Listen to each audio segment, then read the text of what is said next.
কৃষ্ণর কারণে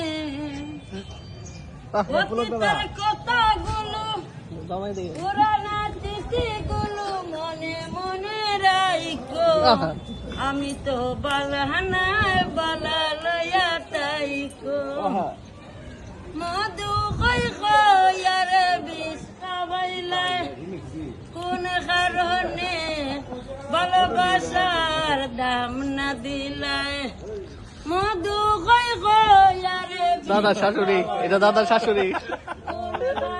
দাদা আর্টিকেল টান তো তুমি। ও দাদা আর্টিকেল টান দাও। আশায় আসি তোমার লইয়া বানব সুখের ঘর মধু কই কয়ারে বিষ খাওয়াইলে কোন কারণে ভালোবাসার দাম না দিলাই।